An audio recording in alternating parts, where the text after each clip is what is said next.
Bismillahirrahmanirrahim.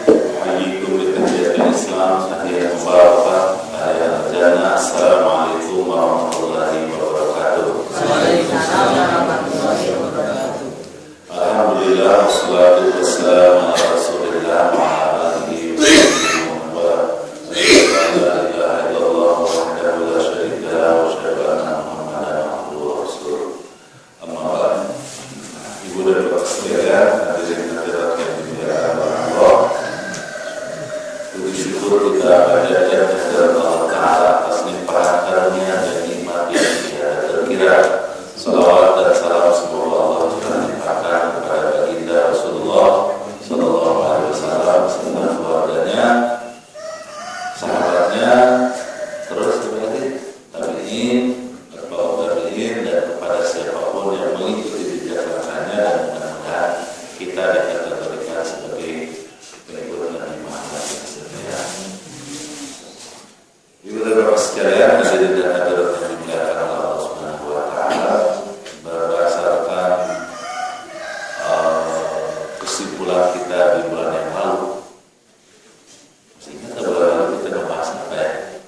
Membahas tentang bagaimana mencintai Rasulullah SAW. Kalau tidak salah, saya sebutkan ada 4 indikatornya. Yang pertama, mengimani kenabiannya. Yang kedua, mengikuti sunnahnya. Yang ketiga, mendakwahkan ajarannya. Dan yang terakhir, memperbanyak salawat atasnya. Ada berapa? Sudah dijelasin itu bulan yang lalu. Nah, berdasarkan itu maka kemudian Bang Arsa walau mewakili siapa begitu, mudah-mudahan mewakili teman-teman di sini, katanya saya membahasnya sirah nabawiyah. Jadi mulai malam hari ini kita coba membahas apa? Sirah nabawiyah. Tahu sirah? Tidak tahu, ya udah kita jelasin kalau tidak tahu. Pernah dengar kata sirah? Kalau itu mah sirah ya tadi pala, sirah bahasa Sunda. Jadi sirah itu bahasa Arab, maknanya adalah biografi, gitu ya. Biografi itu sejarah hidup seseorang. Nah, dalam bahasa Arab itu biografi siapapun ya sirah. Misalnya ada sirah sahabat, ada sirah ulama, dan detailnya juga. Imam Az-Zahabi misalnya menulis kitab 25 jilid. Kalau mau baca silahkan di rumah ada, karena saya jarang baca. Silahkan dibaca. Namanya Siyar Alam An-Nubala.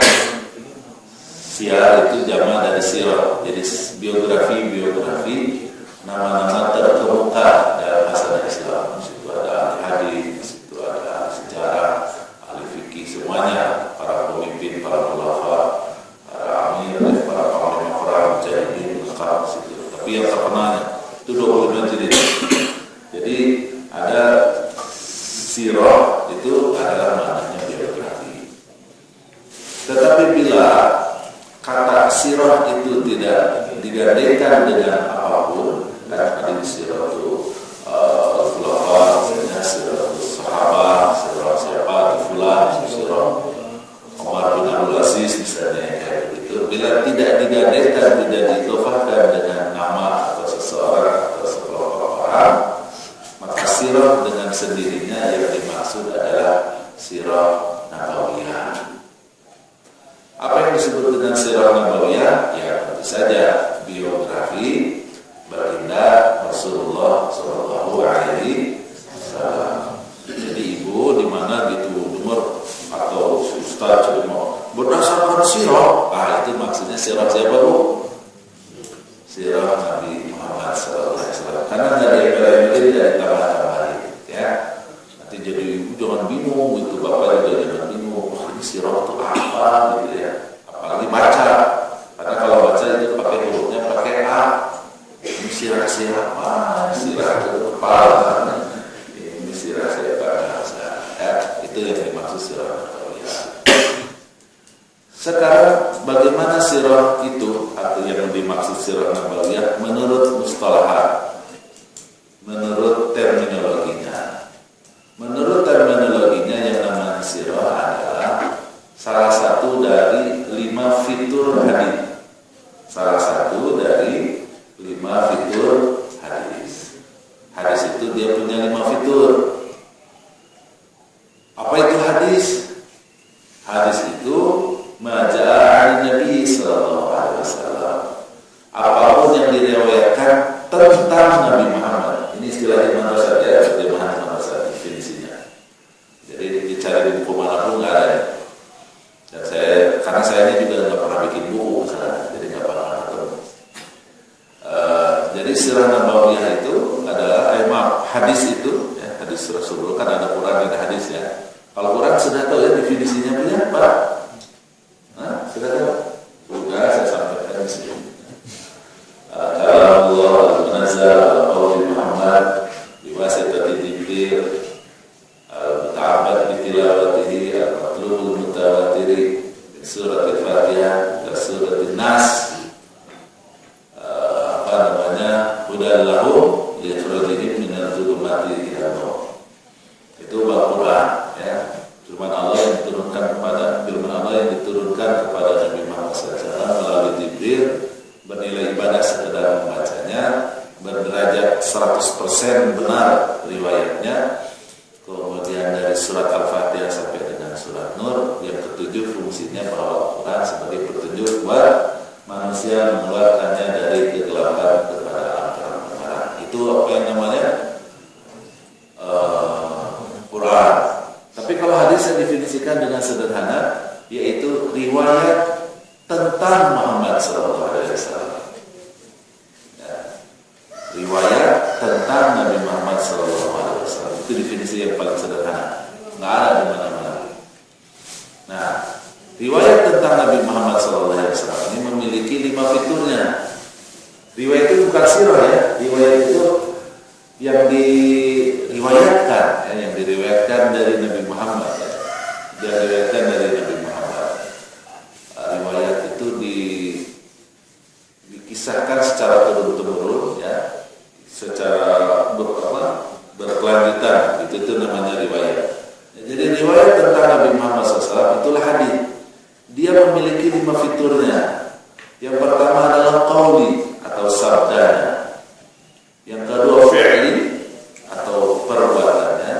Yang ketiga adalah takriri, ketetapannya. Walaupun sebetulnya kalau didefinisikan takriri ini adalah perkataan dan perbuatan sahabat yang disaksikan baginda Rasul tanpa responnya. Dia tidak direspon oleh Rasulullah, apakah dengan anggukan atau dengan geleng kepala, dengan tawa atau bermurah murzah, apalagi dengan kata-kata sodakta, la desa kadalik atau apapun yang kemudian diekspresikan oleh baginda Rasulullah. Bila tanpa respon, ya, dari baginda Rasulullah padahal hadir saat dikatakan atau dilakukan perkataan atau perbuatan oleh sahabat, maka itu adalah takrir. Dan yang keempat sifat itu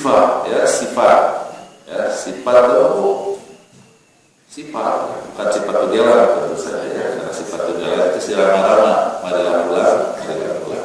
Nah, bukan itu. Tapi sifat itu karakter, ya, karakter, ciri, ya.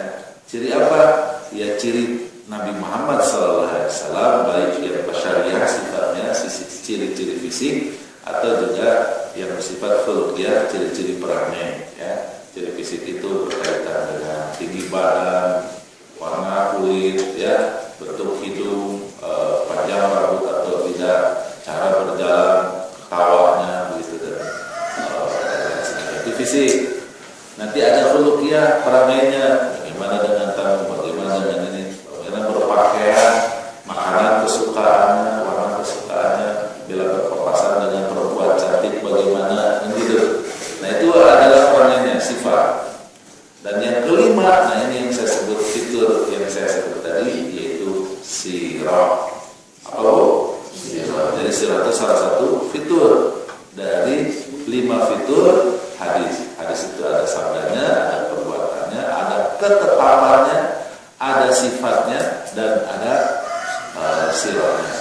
seluruh yang diriwayatkan tentang Muhammad sallallahu alaihi wasallam itulah yang disebut dengan hadis. Pernyataan saya ini dalilnya adalah semua yang saya sebutkan tadi 5 fitur itu hanya ada dalam kumpulan hadis. Itulah dalilnya. Yang saya katakan itu hanya tertulis, hanya ada dalam kumpulan kitab-kitab yang mengumpulkan hadis-hadis Rasul. Sehingga hadis itu saya terdefinisikan dengan sangat sederhana adalah riwayat tentang Rasulullah dengan 5 fiturnya, yaitu sabdanya, perbuatannya, ketetapannya, sifatnya, dan sirahnya. Saya tidak akan bahas kelima-limanya karena saya di sini sama Pak Asal disuruh membahas apa?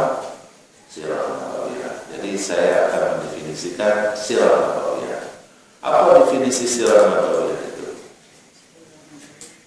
Yang disebut dengan sirah Nabawiyah itu adalah, balik lagi karena dia fitur hadis, riwayat tentang Rasulullah SAW yang disusun secara kronologis sejak sebelum lahirnya dan beberapa waktu setelah wafatnya. Riwayat tentang Rasulullah SAW yang disusun secara kronologis sejak sebelum lahirnya dan beberapa saat setelah wafatnya. Ini juga tidak ditemukan di berbagai kitab manapun. Ini definisi khas dari Ustaz. Kenapa tidak ditemukan di kitab manapun? Karena Ustaz Iman tidak menulis buku. Itu kesalahan terbesar soal firman Ustaz. Karena Bang Asa mau bantu saya bikin buku sampai sekarang saja. Ya kan dia orang sastra, bisa tulis buku. Kita kan bukan orang sastra. Masih ditagih, masih utang kalau saya juga.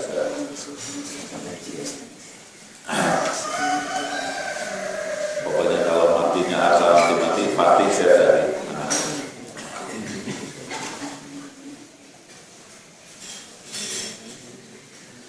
Jadi apa Bu?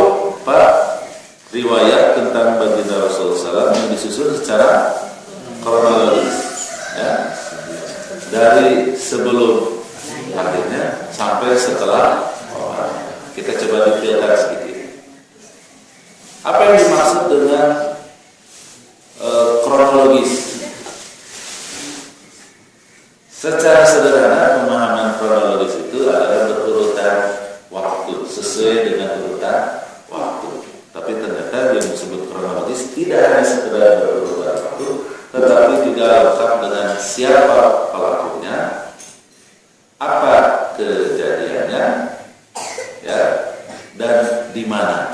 Jadi siapa pelakunya, apa kejadiannya, dan di mana kejadian itu terjadi.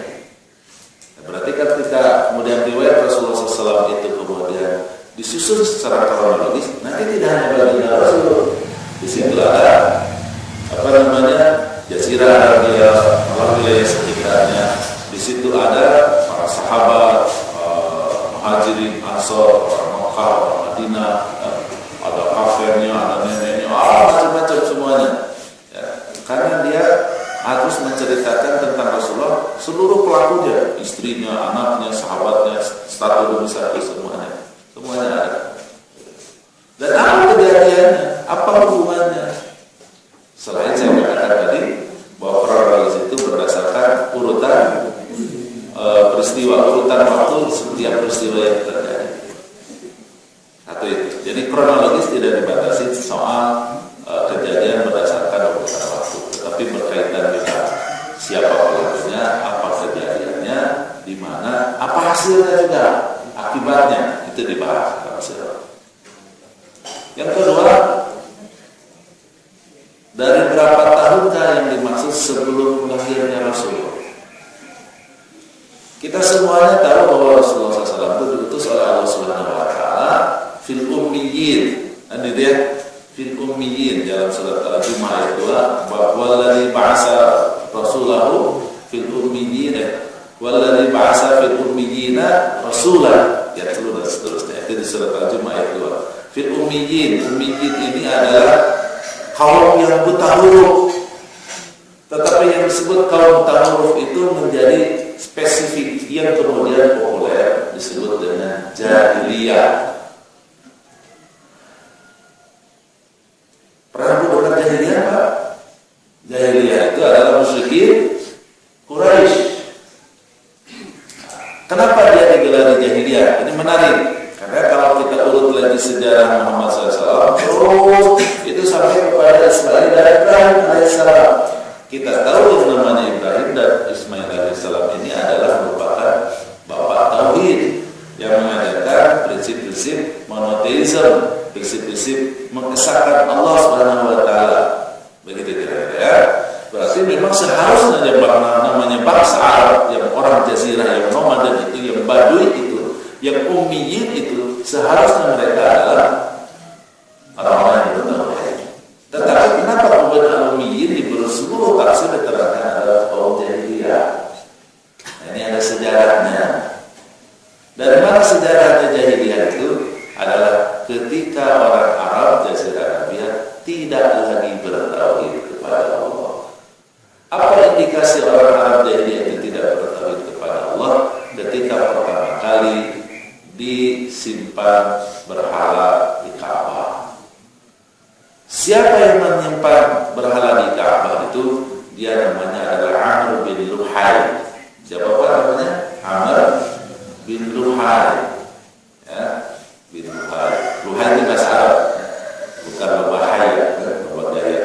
Nah, kalau orang Jawa Barat menyebutnya logai, ya, logai, banyak gaya. Ya. Astakun, ya sudah tahu astakun. Ya, astakun itu setelah aku mah ada apa tuh, nah itu ya, sudah jadi lagu cinta ya.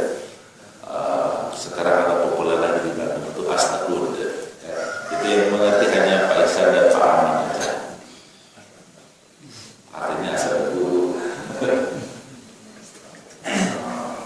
Kok jadi ke astakun dari Luhai? Ya, Amr bin Luhai.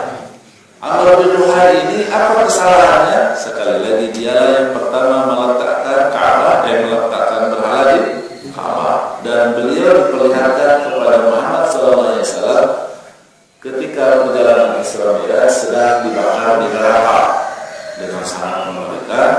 Walaupun itu kan baru trailer dengan hanya nanti di akhir. Jadi sudah ada trailernya, sudah ada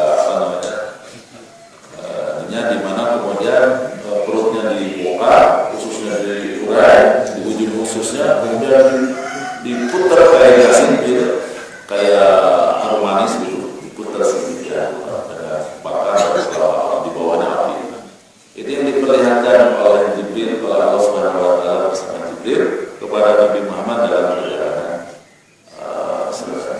Apa kesalahannya? Sekali lagi dialah yang meletakkan berhala di Ka'bah. Tahun berapa? Dikira-kira itu adalah tahun 150 tahun. 150 tahun sebelum kelahiran Nabi Muhammad. Berarti sebetulnya yang namanya jahiliyah itu yang masa 150 tahun. Jadi segala yang diriwayatkan berkaitan dengan kehidupan masyarakat Quraisy kira-kira 150 tahun sebelum lahirnya Muhammad, itulah yang kemudian kita berikan sebagai awal membahas sirah. Dan sekali lagi semuanya ada dalam kitab-kitab hadis. Karena ini bicara tentang hadis.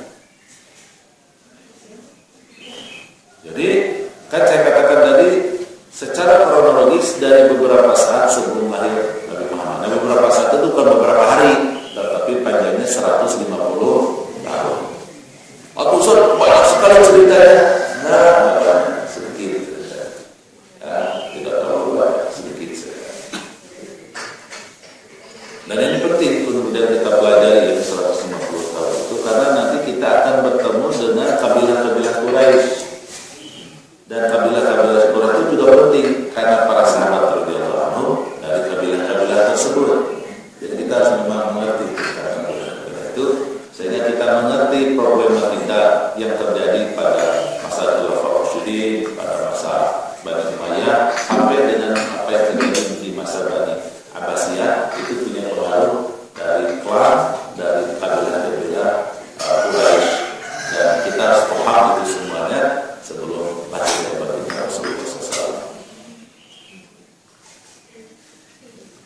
Yang berikutnya 1, 2, 3. Apa yang dimaksud setelah beberapa saat setelah wafatnya baginda Rasul? Karena kita tahu Rasulullah itu wafat setelah 23 tahun jadi Nabi, tahun ke-63 kemudian beliau wafat. Apa yang terjadi setelah wafatnya Rasulullah SAW? Ini penting. Sampai batas kapankah batas akhir pembahasan tentang sirah nabawiyah itu adalah sampai seluruh sahabat wafat. Itu sirah. Berarti nanti cerita tentang apa? Tentang khulafaur rasyidin. Itu sirah. Khulafaur rasyidin itu berlaku selama 30 tahun. Dari tahun 11 Hijriah sampai tahun 41 Hijriah ditandai dengan wafatnya Sayyidina Ali radhiyallahu anhu dengan pembunuhan terhadap Ali bin Abi Thalib. Ya. Dan 30 tahun itu dari siapa? Dari Rasulullah juga. Kata Rasulullah, khilafah min ba'di talatuna sana. Kata Rasulullah, khilafah setelahku adalah 30 tahun. Setelah itu maka mulukan adidah. Maka selanjutnya kaum muslimin itu di bawah kekuasaan para raja. Makanya kita sudah tahu Muawiyah setelah Hasan bin Abi Thalib itu menyerahkan kekuasaan, karena setelah Ali wafat yang menjadi khalifah itu adalah Ali Hasan. Hasan itu kemudian menyerahkan kekuasaan kepada kaum muslimin akhirnya bersepakat untuk memilih siapa? Muawiyah. Makanya dalam pidatonya Muawiyah mengatakan ana akhirul khulafa wa awwalul muluk. Itu bukan bukan gaya-gayaan sombong, bukan, tapi itu mengingat sabda Rasulullah SAW. Aku adalah akhir khalifah dan aku pula awal dari itu. Makanya ketika ada mitak Madain, ada perjanjian Madain antara Hasan dan dan Muawiyah, ada 4 poin di situ. Poin pertama, Muawiyah tidak boleh menyerang balas dendam kepada Irak. Ini problem tersendiri dan seharusnya diserang ke Irak itu. Kalau saya jadi hidup ketika itu, saya dukung Muawiyah. Problematika Syiah sampai hari ini gara-gara perjanjian ini. Tapi ini adalah luar biasa kasih sayang Hasan kepada orang Irak yang tidak dibalas dengan baik. Yang kedua, karena seluruh problem dari tahun 30 Hijrah sampai dengan 11 tahun, problem 11 tahun, ada yang disebut Asbatul Fitnah, itu penyebabnya adalah orang Irak. Ini kalau tidak ditumpas, nanti keren kalau bicara tentang Muawiyah, nanti sampailah atau kapannya kita akan bahas. Cuma saya ingin menyampaikan soal ini penting sekali, soal 30 tahun ini, ya. Kemudian yang kedua, perjanjiannya Husain dikasih 2 juta dinar. Besar banget, ya. Saya juga nggak tahu besar sekali. Besar sekali 2 juta dinar itu. Ratusan miliar. Ya untuk karena istrinya juga banyak, itu yang namanya Husain itu cucu Rasulullah. Anaknya saja, yang laki-lakinya saja 25 anak. Jadi memang raja-raja Saudi itu dengan mengikuti para cucu Rasulullah. Ya, kemudian satu lagi adalah perjanjian berikutnya. Yang keempat yang menarik, Hasan minta kesepakatan dengan Muawiyah untuk tidak kekuasaan itu diturunkan kepada anaknya, tetapi harus dikembalikan kepada kaum muslimin, nanti dipilih oleh kaum muslimin. 3 diikuti. Yang keempat, oleh Muawiyah tidak dilakukan. Apakah karena dia rakus? Bukan. Karena dia mengikuti nubuat Muhammad SAW. Ya, terpaksa dia pilih dari sekian anaknya untuk menjadi terpilihlah Yazid bin Muawiyah. Cerita tentang Yazid keren, harus dipelajari. Karena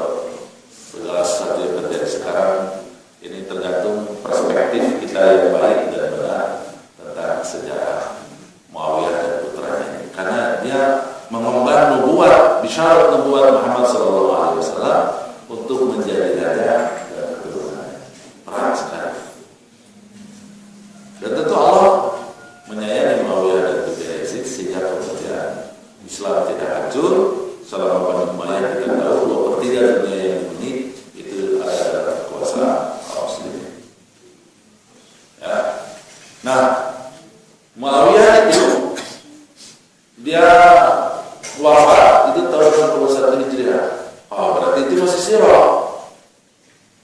Yasin wafat kalau tidak salah di tahun 86 Hijriah. Wah, ini harus juga mengerti istirahat itu dari situ. Terus dan selanjutnya dari 62 sampai dengan 125. 86 sampai dengan 125 Hijriah. Nah, kira-kira menurut beberapa keterangan wafatnya para sahabat terakhir banget itu adalah di tahun 120-an. Itu juga sudah usianya di atas 100 tahun para sahabat. Ya. Dan yang terakhir, di antara yang akhir itu, di antaranya yang paling populer adalah Anas bin Malik. Ya, karena dia meninggal di usia 110 tahun. Usianya 110 tahun. Beliau itu ketika Rasulullah hijrah usianya 10 tahun. Nah, berarti itu kan di 120-an, ya, di 120-an. Kenapa beliau matinya berbelakangan di Anas bin Malik? Nah, ini karena ada syarat nubuwah, doa, ya, tidak sempat didoakan oleh Allah Subhanahu wa Rasulullah. Semoga anaknya banyak, ya, umurnya panjang, kaya. Itu doa Rasulullah. Hanya kalau doa Rasulullah sih itu kita minta doa kita aja ya. Karena kalau Rasulullah dikabulkan, ya, karena diriwayatkan beliau itu anaknya 100, ya, dari sekitar belasan kali pernikahan, anaknya 100, ya. Dan ketika dia wafat, dibagikan warisannya. Itu setiap yang menebaki warisnya mendapatkan kekayaan yang besar. Jadi sangat kaya. Umurnya panjang 110 ya, 110 tahun usia. Nah, segala hal yang terjadi sampai dengan sahabat yang terakhir itu pada meninggal. Jadi 125 karena Bani Umayyah, jadi saya selalu mengatakan sampai dengan Bani Umayyah itulah sirah. Walaupun dalam sejarahnya juga para ahli tarikh masih memasukkan masa Abbasiyah itu juga sirah. Oke lah, itu memang dikatakan oleh, ya, sepakat-sepakat saja. Kalau saya ukurannya sederhana, selama itu masih pembahasan dan riwayat yang ada dalam kitab hadis, maka itu adalah sirah. Kalau sudah tidak ada di kitab hadis, misalnya di kitab Baghazi, di kitab Manaqib dan seterusnya, maka dia bukan sirah. Umumnya sekali lagi itu di masa sahabat masih hidup. Nah, itu berbeda-beda.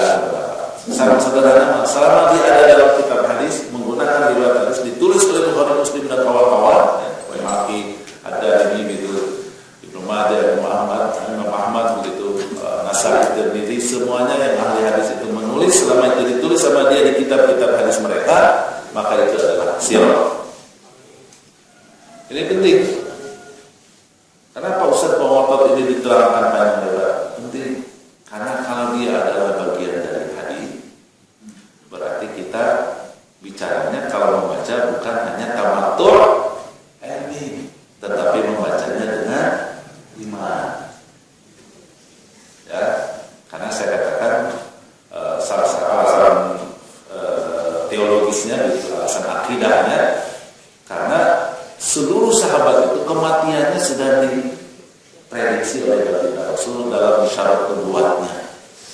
Berarti kan berkait. Matinya Zubair, matinya Utsman bin Affan, itu sudah ada riwayatnya. Sudah digambarkan kira-kira matinya kayak gimana. Ada yang terang-terangan, ada yang dalam kata kiasan dan seterusnya. Itu lengkap. Belum lagi nanti ada hadis-hadis fitnah yang diriwayatkan oleh Hudzaifah bin Yaman, dan semua hadis fitnah itu kejadiannya kapan? Setelah Rasulullah SAW. Jadi memang ada keterkaitan. Dan setiap pernyataan tentang syarat nubuwah di zaman yang dikatakan oleh baginda Rasul biasanya berkaitan dengan peristiwa yang terjadi bersamaan dengan peristiwa yang dialami oleh baginda Rasul ketika itu. Jadi sekali lagi ini harus dimengerti oleh kita semuanya bahwa sirah itu pakaiannya begitu. Makanya saya selalu mengatakan penyikapan keliru tentang Islam hari ini, penyikapan keliru tentang Islam hari ini itu biasanya diawali dari kesalahan memahami sirah. Di betapa pentingnya. Di berbagai kesempatan saya mengatakan kalau mau Islam yang benar, maka kuasai 3 hal: kuasai Al-Quran, kuasai hadis, dan kuasai sirah. Oke. Itu ya beberapa hal tentang sirah. Ada yang bertanya lagi, Ustaz, terus bagaimana penyikapan kita terhadap sirah sebagai hadis? Oh, tadi sudah tapi saya ulang lagi. Bagaimana penyikapan kita tentang sirah sebagai hadis? Pertama, penyikapannya didasarkan kepada iman. Maksudnya apa? Kan wa ma yantiqu anil hawa in huwa illa wahyu yuha. Tidak ada yang dikatakan oleh baginda Rasul kecuali wahyu yang diturunkan. Begitu juga tidak ada perbuatannya, tidak ada ketetapannya, tidak ada sifatnya, tidak ada juga sirahnya kecuali itu merupakan wahyu yang diturunkan kepada. Jadi apa yang terjadi di zaman Khulafaur Rasyidin itu wahyu. Kita harus yakini itu, imannya di situ, kunci imannya. Hanya tentu saja ada derajat penyikapan yang berbeda dengan qauli, sabdanya, menyikapi tentang perbuatan Rasul dan seterusnya. Penyikapan terhadap sirah dalam konteks amaliyah itu adalah tahap kelima setelah kita mengimani menyikapi tentang sabdanya. Karena sabdanya itu mutlak. Kalau kita mendengar sabda Rasulullah SAW, pilihannya apa, Bu? Sami'na wa ata'na atau sami'na wa asayna. Nah, karena itu kita tidak mungkin yang kedua yang kita lakukan adalah sami'na wa ata'na. Kalau sudah qauli, kalau sudah fi'li, kita lihat-lihat. Bila itu adalah sama dengan qauli, sami'na wa ata'na juga terhadap perbuatan Rasul. Tapi boleh jadi ada yang bersifat kekhususan bagi Rasul atau sunnah bagi kita, harus kita laksanakan, tetapi dilihat kondisinya, gitu ya. Kalau qaul tidak ada kondisi, tidak apa, itu sabda Rasul kita ikuti, itu sikap kita. Kalau takriri, ya kita lihat bagaimana ijma sahabat berikutnya. Sifat itu mah nggak dipaksakan, namanya sifatnya. Panjangkan jenggot ya susah, kita ada jenggotnya juga karena punya. Ya, jadi sekali lagi berbeda. Nah, kalau sirah itu sama sekali tidak ada keharusan, tidak ada. Karena dia sirah mah tentu saja nantinya adalah agar kita bisa, kita akan bahas, agar kita mendapatkan keuntungannya sehingga keislaman kita menjadi sempurna. Tapi dia ada hadis, mempelajarinya adalah iman, ya, dengan iman, bukan sekedar mengungkap fakta, bukan, tetapi adalah bagaimana kita menyempurnakan iman kita. Begitu. Itu pentingnya kita harus memasukkan sirah sebagai salah satu fitur hadis. Mohon maaf saya agak kotor bicara tentang ini, karena antum semuanya kalau bicara tentang hadis itu tidak ketemu tentang sirah ini, hanya beberapa ulama saja. Banyak para ulama tidak memasukkan sirah ke dalam hadis. Kalau saya masukin, kenapa? Karena seluruh riwayat sirah ternyata ada dalam kitab hadis. Berarti kan para ulama menyikapinya seperti mungkin karena alasan ilmiah nanti keluarkan, termasuk karena penyikapannya tidak ada halal dan haram, gitu ya. Contohnya begini, kan ada jumlah pasukan Badar, ada yang mengatakan 1.000 orang pasukan Badar itu, ada yang mengatakan 300 orang, ada yang mengatakan 150 orang riwayatnya. Karena tidak jadi masalah mau riwayat berapapun juga, yang penting pada menang, kan gitu. Karena berapa jumlah pasukannya sudah tetap aja menang. Walaupun menjadi penting nantinya dalam kajian lebih dalam, kemudian kita mengambil pelajaran akurasi berapa sih jumlahnya sehingga kemenangan itu menjadi rasional. Ditemukan 314 itu lengkap dengan daftar namanya. Itu ditemukan. Itu berdasarkan penelitian yang sangat mendalam dan itu dilakukan oleh para ahli hadis.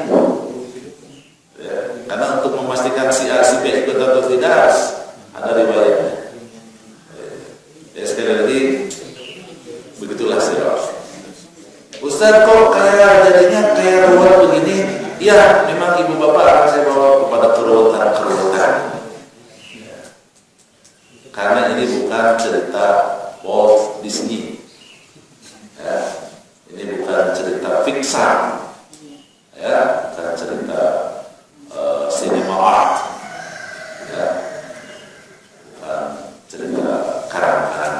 Ini adalah fakta yang sekali lagi mempelajarinya bagian daripada iman. Jadi memang keruwetan itu akan datang.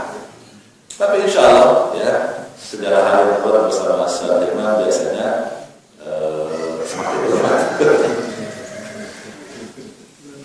Ya benar-benar tidak ada ya, kita berusaha untuk melakukan simplifikasi kebenaran dan kita mudah-mudahan. Selanjutnya kita minum dulu. Ibu sudah diminum dulu? Kenapa? Luar biasa. Sedap. Berikutnya, apa manfaat barusan yang saya bahas barusan dulu adalah tentang definisi sirah. Berikutnya, apa manfaat daripada mempelajari sirah? Jadi, tidak mungkin dong saya mengajarkan sesuatu ibu bapak tidak ada manfaatnya. Jadi saya sampaikan kepada ibu manfaat daripada mempelajari sirah. Apa manfaat mempelajari sirah? Itu ada 5. Menurut Ramadan Abu tidak sekitarnya itu sirah. Yang pertama adalah taqwiyatul iman binubuwwatihi, memperkokoh keimanan kita akan kenabian Muhammad SAW. Ini sudah kita bahas ketika sebulan yang lalu, bahwa yang disebut dengan mengimani Nabi Muhammad itu mengimani bahwa Muhammad sebagai manusia biasa yang dipilih oleh Allah Subhanahu wa taala sebagai rasul akhir, ya, sebagai rasul terakhir.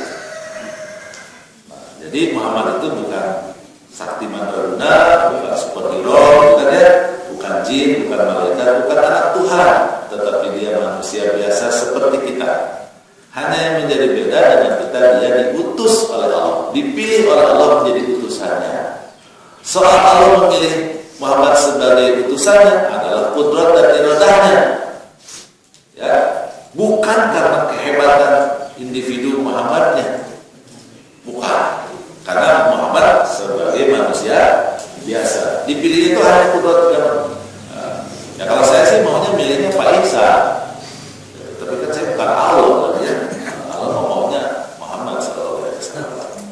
Kalau orang Cina mau bagusan mau lucu, cuma nggak betah huruf, Muhammad nggak betah huruf, itu juga keren. Kata orang India, ingat itu tuh si data Gautama, misalnya, ya. Atau mungkin orang Jawa lebih memilih apa? Tokoh orang Jawa Tinggi apa tahu? Semar, bukan manusia, kalau Semar anak dewa. Ya.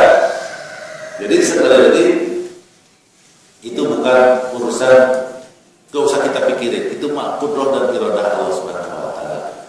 Jadi ya beruntung aja Muhammad begitu. Ya, beruntung aja. Karena kita tahu juga dulu tuh waktu sebelum diutus Nabi Muhammad kan belum ada audisi, belum musim audisi. Audisi dicari Rasul akhir zaman, silakan daftar persyaratannya ini ikut audisi. Nanti 10 terbaik akan ditayangkan di televisi untuk memperebutkan suara SMS terbanyak. Gak ada sih dulu. Malah kita tahu Muhammad itu ketika pertama kali diutus Rasul nggak percaya, nggak tahu.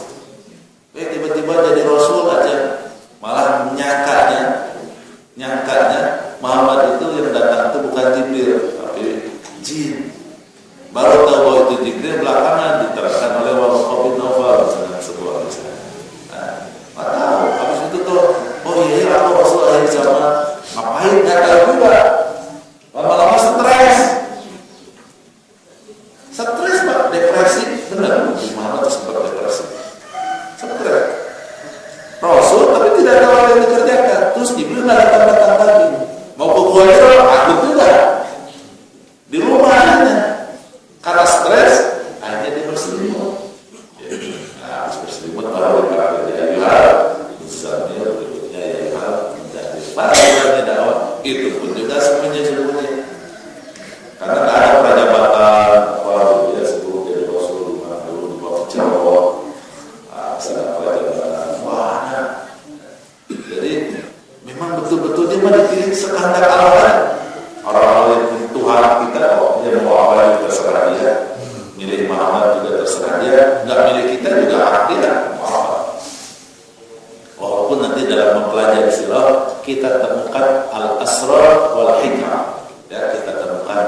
manusia dan hikmah di balik keputusan Muhammad sebagai Rasulullah. Tapi itu belakangan kalau kita pelajari.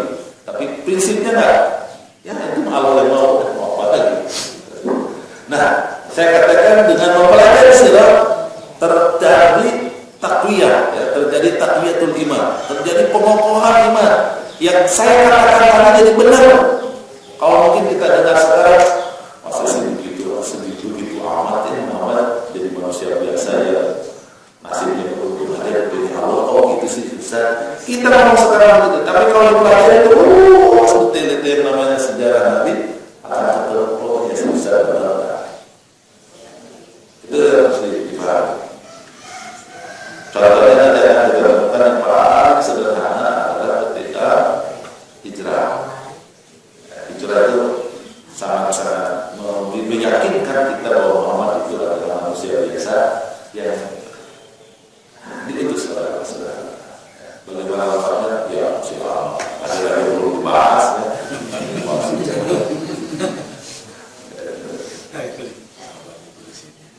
Yang kedua,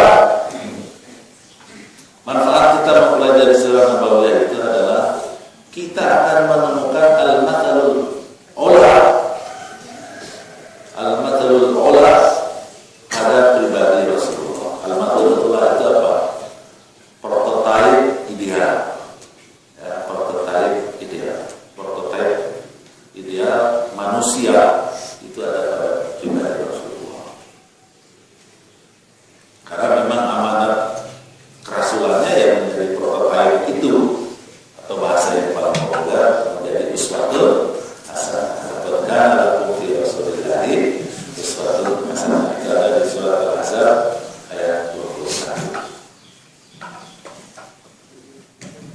Tentang apa pun ya, suami sebagai istri.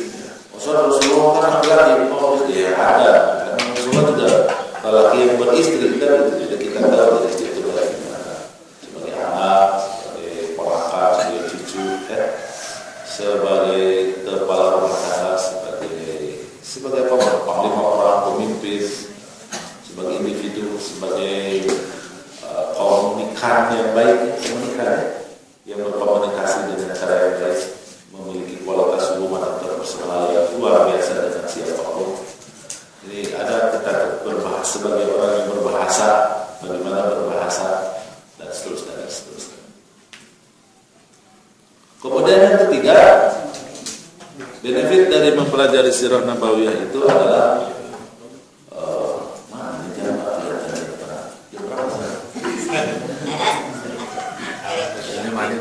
di mana? Oh itu di atas.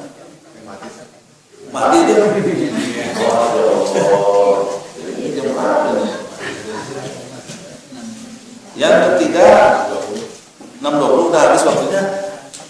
Belum. Yang ketiga memudahkan kita memahami Quran dan Sunnah. Memudahkan kita memahami Quran dan Sunnah.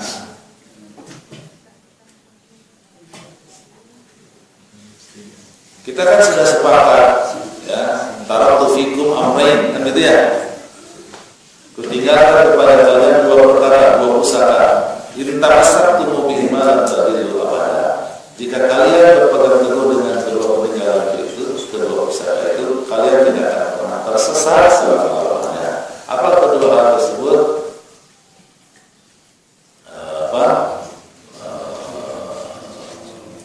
Al-Quran dan kitab Allah wa sunnati Nabi Muhammad SAW. Quran dan Sunnah. Nah, oleh karena itu, bila hidup kita ini selamat di dunia, apa bu? Berpegang kepada Quran dan Sunnah. Apa yang berpegang doa? Bukan, tetapi diamalkan. Dan mengamalkan Quran Sunnah itu harus diawali dengan pemahaman. Pemahaman terhadap Quran dan Sunnah akan sempurna bila kemudian kita mempelajari sirah. Karena dengan belajar sirah apa tadi? Memudahkan kita memahami Quran dan Sunnah. Why? Kenapa sirah itu punya kaitannya dengan memahaminya kita terhadap Quran dan Sunnah? Karena Quran kita tahu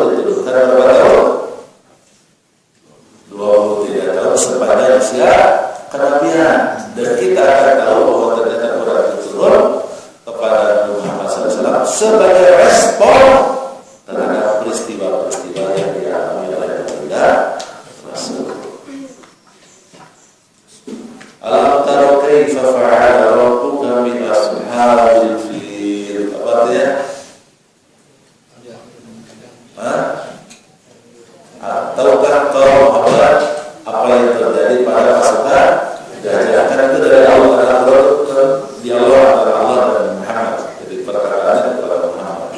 Tahukah kau Muhammad apa yang terjadi pada pasukan gajah? Ya. Kita kan bingung kalau ada di Sirah. Ini gajah yang mana? Kan di Jazirah Arab tidak ada gajah. Ada gajah di Mekah. Dari mana itu gajah? Mungkin ini adalah firman Allah Subhanahu wa taala kepada Nabi Muhammad, nanti kelak pada umat Islam di Indonesia orang kampung. Karena ada wayang kapas. Ini kayaknya untuk wayang kapas ini. Kalau nggak mengerti sejarah, ngaco nanti tafsirnya. Menerangkan gajah itu menjadi gajah. Tetapi kalau kita mengerti yang dimaksud dengan alam tara kaifa fa'ala rabbuka bi ashabil fil, itu adalah Allah berbuat kepada pasukannya gajah siapa? Abraha. Nah, cerita Abraha di mana itu? Di Mahabharata? Ada Mahabharata. Itu adanya di mana itu? Di Sirah Nabawiyah.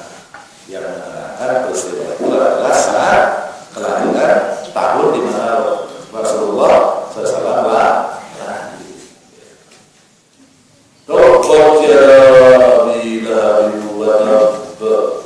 Sungguh celaka kedua tangan Abu Lahab dengan secelaka-celakanya. Ini apa nih? Main bujakannya, main celaka-celaka ada dengan Abu Lahab. Apalagi waqra'atuhu hamalatal hatab. Istrinya itu yang bawa kayu bakar. Kenapa? Tokoh Quraisy tapi isinya tukang kayu bakar. Karena ngerti nyamuk. Ayat-ayat itu hanya kita mengerti bila kita tahu tentang sirah. Ya, itu kan menunjukkan kemurkaan Allah Subhanahu wa taala yang biasa kepada Abu Lahab ketika Abu Lahab ngecek, merendahkan dan menghina Muhammad utusannya. Bagaimana peristiwanya? Ada dalam sirah. Menjadi mengerti akan ayat itu kalau kita mengerti sirah. Al-Imran 121 sampai 180, 60 ayat. Itu kagak bakal difahami oleh kita kalau kita tidak mengerti sirah. Karena itu cerita tentang Uhud. Satu surat penuh Al-Anfal. Ini saya dengar di Sumatera, dengar dari teman saya. Karena pasti yas'alunaka 'anil anfal. Ini Ustaz malah di Sumatera, tidak lebih bukan Sumatera Barat. Walaupun yang mengatakannya orang Sumatera Barat. Ceritanya di Kampar atau orang Minang. Di Kampar di Riau. Terang di masjid di kampung. Ini cerita teman saya orang sana. Yas'alunaka 'anil anfal. Maka bertanyalah mereka siapa? Sahabat, betul gitu ya.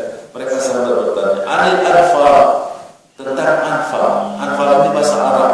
Anfal ini jama dari nafal. Nafal itu artinya ibadah sunnah. Jadi bertanya para sahabat kepada Muhammad SAW tentang peribadahan yang disunnahkan. Betul salah? Salah sekali. Karena anfal di situ maknanya bukan ibadah sunnah, tetapi harta rampasan kebaya. Kalau itu sudah salah, bagaimana menafsirkan ulama? Jadi betapa mempelajari sirah ini. Surat Al-Hasyr dari awal sampai selesai itu bicara tentang pengusiran Bani Nadir. Surat Al-Ahzab setelah itu tentang perang Khandaq. Surat At-Taubah itu banyak sekali di situ. Di situ ada cerita tentang hajinya Umar, hajinya Abu Bakar radhiyallahu anhu tahun ke-9. Di situ tentang Hunain, di situ tentang Tabuk juga ada di situ. Biasa. Surat An-Nisa itu surat perempuan. Ya, ayat 1 sampai dengan ayat 87. sampai ayat 36 itu cerita tentang perempuan. Dari 37 sampai dengan selesai jihad. Bicara tentang jihad, tentang perang, dan tidak ada satupun peristiwa perang dalam kehidupan Rasulullah SAW kecuali kita harus memahaminya dari mana? Surah An-Nisa 200 ayat itu tentang jihad. Walaupun dia konsep jihad, tapi peristiwanya berbeda-beda, macam-macam, berbagai perang ada di situ. Perang juga disebut di situ, ya. Karena di situ nanti akan diterangkan tentang mauqif al-munafiqun dalam perjuangan. Di surah An-Nisa itu urusan perempuan, urusannya jihad. Tentang pengelolaan negara di situ juga, ya. Tentang politik di surah An-Nisa. Makanya perempuan dan politik itu tidak bisa hebat perempuan. Jadi itulah realita. Belum lagi nanti peristiwa-peristiwa yang bersifat khususon, ya, misalnya hadis ifki itu 4 halaman, ya. Halaman kedua surat An-Nur selanjutnya. Pada halaman itu kan halaman pertamanya tentang hukum berzina, ya. Di halaman kedua 3, 4, 5 itu tentang hadis ifki 4 halaman respon terhadap hadis ifki. Jadi hadis ifki itu peristiwanya penting. Ternyata Allah 4 halaman merespon. Jadi sekali lagi tidak mungkin kita bicara tentang Al-Quran Karim dengan mengabaikan sirah. Kedalaman terhadap tafsir itu sangat dipengaruhi kemampuan kita memahami sirah Al-Quran. Ibu bapak punya tafsir Fijalul Quran, semakin dibaca semakin pusing kalau tidak mengerti sirah. Karena cara membahasnya, siapa? Sayyid Qutb dalam Fijalul Quran adalah pendekatan sirah.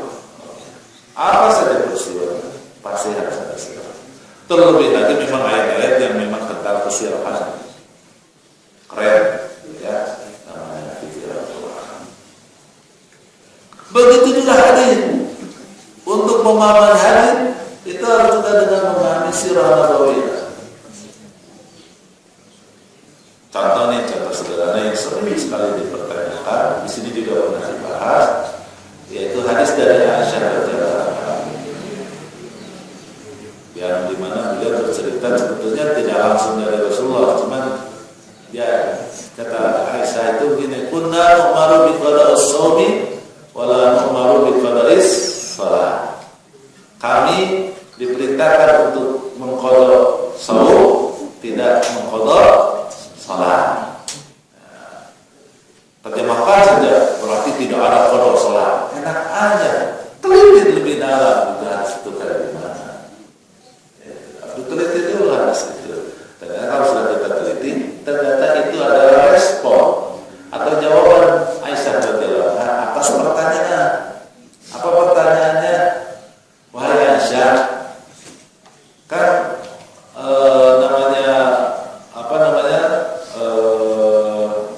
orang yang nifas dan haid itu kan ada larangan-larangan. Dan itu salah satunya dilarang sholat, gitu. Nah, bagaimana di zaman kalian ketika mereka kemudian haid atau nifas, kan tidak sholat tuh? Apakah sholatnya diqada enggak? Nah, muncullah jawaban. Karena disuruh qadatan saum doang, tidak untuk sholat. Kenapa jawabannya begitu? Ini logika hadis. Kalau jawabannya begini, oh enggak, kami tidak mengqada saum, oh enggak, kami tidak mengqada sholat. Misalnya jawabannya saya begitu, ini berbahaya. Bisa saja dipahami oleh tabi'in, oh kalau begitu saum juga tidak diqada. Kan saum dan sholat sama-sama larangan bagian haid. Kalau sholatnya tidak diqada, berarti saumnya juga tidak. Aisyah cerdas, jawabannya nggak begitu. Kunna nu'maru bi qada'is shaum wa la nu'maru bi qada'is shalah. Kami itu hanya diperintah untuk mengqada itu hanya puasa saja. Sementara tidak ada qadanya salat bagi siapa? Bagi perempuan yang meninggalkan salat karena haid dan nifas. Apakah ada mungkin perempuan meninggalkan salat dengan sebab yang lain? Ada. Tidur kesiangan, ya. Ada lupa, banyak. Nah kalau tidur kesiangan atau sebab yang lain selain haid dan nifas, kalau dia meninggalkan salat harus bertobat, harus apa? Laki-laki. Lah, kok jadi begitu saya pemahamannya? Karena saya belajar sirah. Kita tentang kasus dalam perang Khandaq, di mana Abu Bakar radhiyallahu anhu marah karena dia tidak sempat sholat asar. Kata Rasulullah, emangnya lo doang ya dalam sholat asar? Kita semua juga karena sholat. Apakah qadha itu sebelum waktu? Misalnya kalau maghrib itu qadha dulu apa salat haid itu nanti dibagi. Tapi yang penting bahwa kemudian qadha sholat itu jelas ada. Itu saya itu 100% tidak perlu mengerutkan dahi karena memang sirahnya begitu ada dalam sirah. Selain dari penjelasan artinya sebagaimana saya katakan, ya. Dan ini banyak karena begitulah kan Rasulullah itu hidupnya bersama dalam sejarah itu kan dalam ayat itu dia bersama berperilaku berbuat dan sebagainya itu kan dalam perjalanan sirahnya sendiri kan begitu. Sehingga dengan demikian ini menjadi mudah memahaminya, ya. Ada dua lagi tidak kita bahas sekarang manfaat daripada sirah. Kita akan bahas di pertemuan kita akan datang. Mudah-mudahan apa yang saya jelaskan ini memberikan semangat kepada kita untuk mempelajari sirah Nabawiyah. Ya. Buku yang saya ambilkan 2 saja. Ya. Ini tidak ada hubungan saya dengan penerbitnya, dengan penerjemahnya tidak ada. Ini murni dari saya. Kalau mereka mendapatkan keuntungan, alhamdulillah. Jadi dia memiliki Rasulullah kalau ini kalau ada hubungan, saya tidak sedang. Yang pertama adalah Sirah Nabawiyah yang ditulis oleh Dr. Sa'id Ramadan Al-Buti yang syahid insyaallah pertentangan di Syria sama Syekh. Yang kedua adalah Al-Mubarakfuri Rafiqul Maktum, itu kitab aslinya Rafiqul Maktum tapi diterjemahkan judulnya Sirah Nabawiyah juga. Ditulis oleh Al-Mubarakfuri. Ini penerbitnya ada 3, saya sebutin 3-3 yang menunjukkan saya tidak berikan. Ya, oleh Al-Ittisam Billah, oleh Asy-Syamil dan oleh Maghfirah kalau saya Maghfirah Publishing boleh salah satu ya. Syamil bagus ya, karena dia dapat lisensinya resmi. Itu sama sudah bagus. Apa bedanya 2 kitab ini? Kalau Al-Ramadan Al-Buti riwayat sirahnya pendek dan dia tidak terlalu detail, sangat pendek, sangat ringkas. Hanya panjang lebar dia membahas tentang durus wal ibar, pelajaran dan ibrah dari peristiwa. Nah, itu mungkin 3/5-nya, 60% isi kitabnya itu adalah durus wal ibar. Sirahnya sendiri sangat sedikit, ya 2/5-nya 40% saja. Selebihnya adalah durus wal ibar. Kalau Al-Mubarakfuri kekhususannya adalah detail peristiwanya yang sahih dan tidak sahih. Ya, walaupun tidak detail amat, tapi lumayan. Yang saya tahu yang paling detail itu adalah Al-Mubarakfuri. Dan alhamdulillah menyusunnya dengan bagus, bahasanya bagus, sederhana, karenanya juga diterjemahkan juga menjadi bagus karena bahasanya bagus dan sederhana, yang bahasa Arabnya asli. Kalau terjemahkan itu bagus. Jadi kita akan hanyut, gitu ya. Kalau baca Al-Mubarakfuri itu kita akan hanyut. Mohon dibeli. Ya. Barang siapa tidak membelinya, sungguh dia sudah berdosa. Dia berdosa, kalau dosa Ustaz, dosa. Karena Ustaz jual yang bagus. Dan dosa itu akan dihapus oleh Allah Subhanahu wa Ta'ala kalau bisa dibeli. Ya.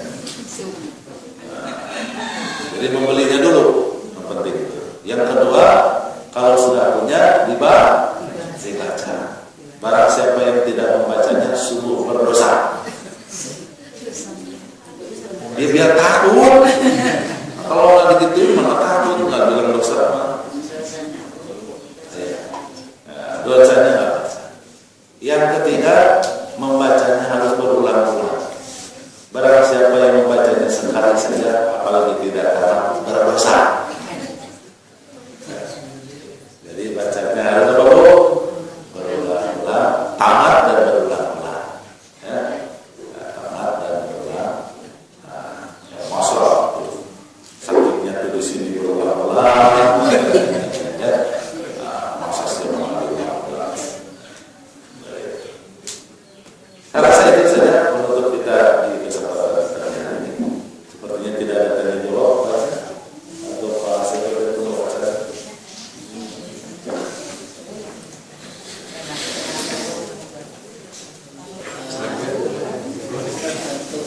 Masalah istilah saja, masalah sunnah dan hadis apakah sama atau berbeda? Kadang sunnah, kadang hadis.